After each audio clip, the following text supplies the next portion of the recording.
어떤 사실이냐니까 이렇게 해서 메인 동사 자체가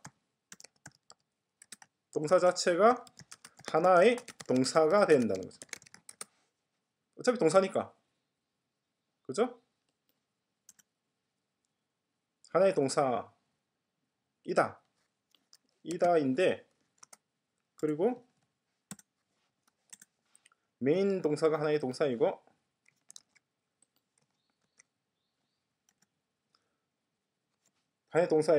H 파일과 C 파일을 불러와서 자신의 동작 내용을 설명하고, 그죠? 그렇게 해서 하나의 새로운 동사가 되겠죠.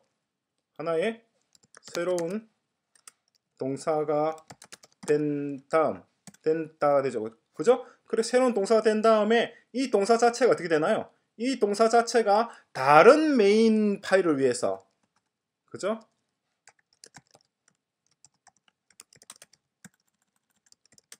다른 또 메인 동사를 위한, 그죠? 구성 요소가 된다. 즉 다른 메인 동사의 동작 내용을 설명하는 데 사용될 단어 중에 하나가 된다는 거죠. 이게 돌고 도는 거예요. 돌고 도는 겁니다.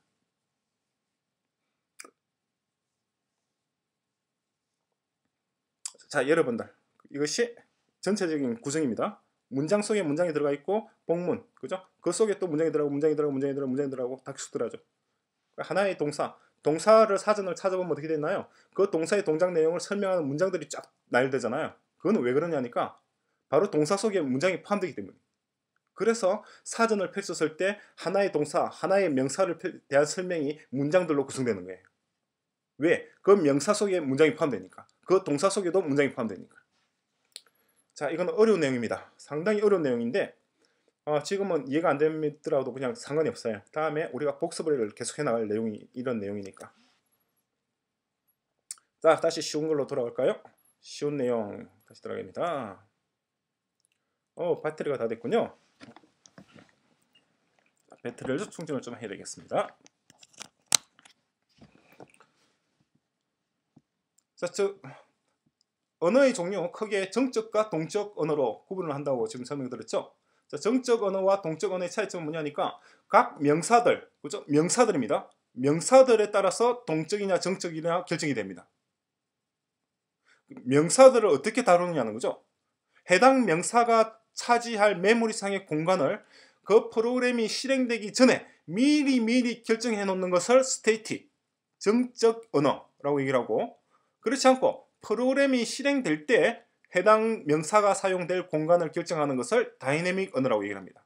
스크립트 언어라고도 얘기를 하죠. 따라서 어떤 것이 더 속도가 빠르겠나요? 당연히 정적 언어가 빠르죠. 정적 언어는 정수가 들어갈 자리는 정수가 들어갈 자리에 맞게끔 딱 미리 결정해 놓고 실수가 들어갈 자리, 문자가 들어갈 자리를 미리 다 결정을 해 놓기 때문에 메모리 공간의 소비, 그러니까 낭비가 없죠. 낭비가 없지만 동적 언어는 뭐 어떻게 되나요? 해당 명사가 어떤 타입의 데이터인지를 몰라요. 나중에 프로그램이 실행될 때 알아요. 그러니까 미리 널찍널찍하게 자리를 잡아 놓는 수밖에 없죠. 누가 들어올지 모르니까. 그죠? 따라서 동적 언어는 정적 언어에 비해서 실행 속도가 느리게 됩니다. 자, 그것이 이런 내용입니다. 우리 위해서 살펴본 내용이고, 자, 씨앗과 배추 한번 같이 읽어볼까요? 배추 씨앗에 공간, 물과 양분과 시간을 투입하면 배추가 되죠. 그죠? 씨앗글에 공간과 시간을 투입하면 앱이 생성됩니다. 씨앗글이라고 하는 것은 뭘까요? 씨앗글에 대한 개념을 지금 설명을 드리는 것이 적절할지 모르겠습니다만은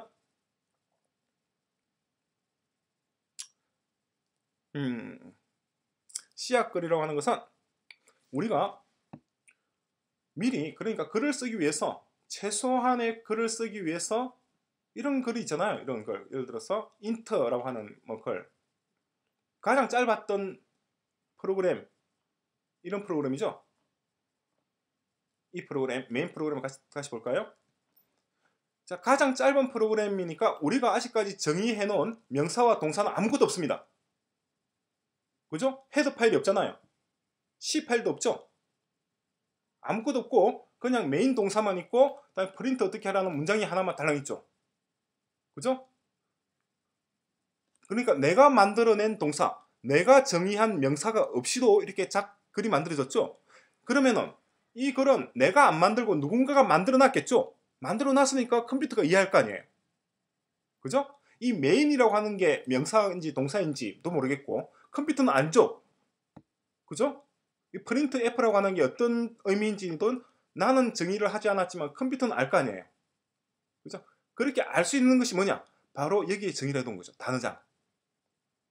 include, 포함해라 말입니다. 뭘 포함해라? 단어장을 가져와라.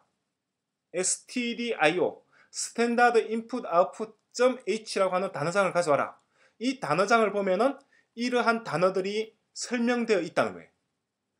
즉 사전을 가져오라는 겁니다. 사전. 사전 이름이 stdio.h입니다.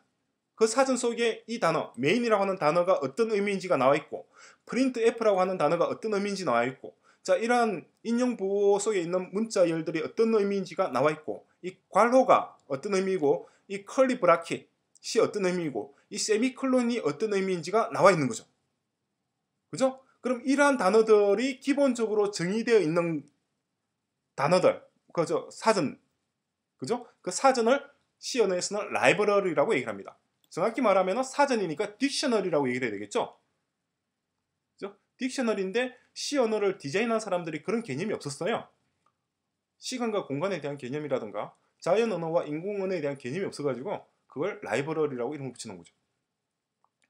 실은 버케브러리, 이거 딕셔너리입니다. 딕셔너리이고 거기에 설명되어 있는 단어들, 이러한 단어들이 그 속에 다 설명이 되어 있다는 거죠. 단어장을 가져와라. 가져왔으니까 이해가 되는 거죠. 그럼 가져오라는 말, 그죠? 이 가져오라는 말은 어떻게 하느냐는 거지.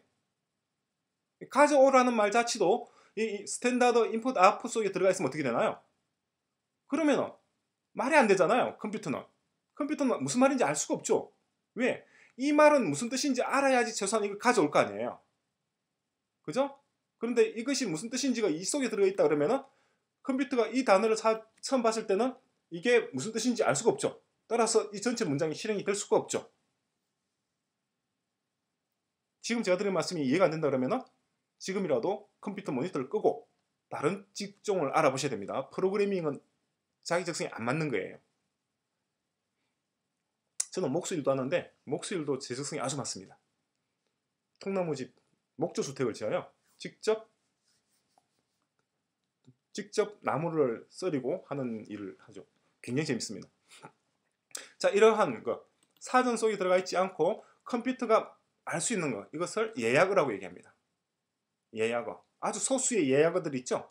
소수의 예약어들은 리저버드 정확한 명칭을 뭐라고 해야 될지 모르겠는데 나중에 그 정확한 명칭 너무 다시 한번 언급하겠습니다. 사전에 들어가 있지 않아도 C로 작성된 코드면은 바로 이해할 수 있는 단어들이 일부 정리가 되어 있죠. 그래서 이제 언어를 해석을 하고 실행을 하는 메커니즘에 대해서 알아야 되는데 그 부분에 대해서는 나중에 자세하게 한번 다시 언급을 하도록 하겠습니다. 자, 지금은 일단은 이것이 단어장이다. 이것이 사전이다. 이 사전 속에 이러한 단어들의 의미가 있다. 그죠? 그리고 이 단어는 아예 사전에도 들어가 있지 않은 단어다. 그죠? 이 단어는 사전에 들어가 있으면 이 사전을 가져올 수가 없죠. 그러니까 일부 단어들은 사전에 들어가 있지 않다 하더라도 이미 컴퓨터가 알 수 있게끔 세팅을 해놨다. 그죠? 그 세팅을 해놓는 방법은 뭐냐? 그러한 것들은 나중에 우리가 라이브러리, 그러니까 각각의 언어를 사용할 수 있는 환경을 구성하는 방법에 대해서 한참 뒤에 공부를 할 것입니다. 자, 됐습니다. 그런 내용이고, 그리고 헤더 파일이 그러한 뜻이고, struct라고 하는 것은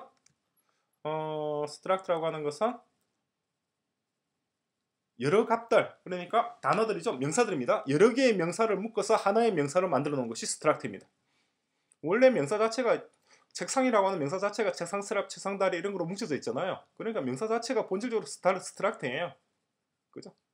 본질적으로 스트럭트인데 거기다 또 한 번 더 스트럭트를 더하자는 거지 뭐. 그게 스트럭트입니다. 자, 이남이라고 하는 것은 각각 정수에 대해서 상수 이름을 붙이는 거. 나중에 나오면 다시 설명드리도록 하겠습니다. 자, 포인터는 손가락입니다. 뭔가를 가리키는 거죠. 돈이 포인트죠. 돈이 왜 포인트입니까? 돈은 가치를 가리키는 포인트죠. 가치. 돈 자체는 먹지도 못해요. 삶아 먹지도 못하고 볶아 먹지도 못합니다. 국에도 못 넣죠. 그런데 돈을 이용하면 삶아 먹던 찢어 먹던 구워 먹을 수 있는 뭔가를 가져올 수 있죠. 왜냐하니까 돈은 가치를 가리키는 포인트죠. 그리고 가치는 어디 있나요? 가치는 계란 속에 있고 고구마 속에 있고 감자 속에 있죠. 예전에는 돈을 이용하지 않았어요. 물물교환했습니다. 물물교환으로 물건을 들고 와서 물건을 받고 왔죠. 근데 지금은 대개 돈, 심지어 신용카드나 메타화폐, 은행 계정을 이용해서 송금, 숫자로 보내주고 숫자로 받고 이렇게 하죠. 그죠? 메모리 공간 속에 일정한 데이터가 들어있습니다. 그 데이터를 누구한테 전달해주고 싶다. 그럼 데이터를 통째로 들고 와서 갖다 주려고 그러면 힘들잖아요. 돈 들고, 기름 먹고. 그러니까 어떻게 하나요? 어떤 메모리 공간 속에 데이터가 있으면 그 데이터가 있는 메모리 공간의 주소, 번지수만 적어서 쪽지에다 번지만 적어서 보내주는 거예요. 그 쪽지에다가 번지만 적어둔 것을 포인트라고 해요.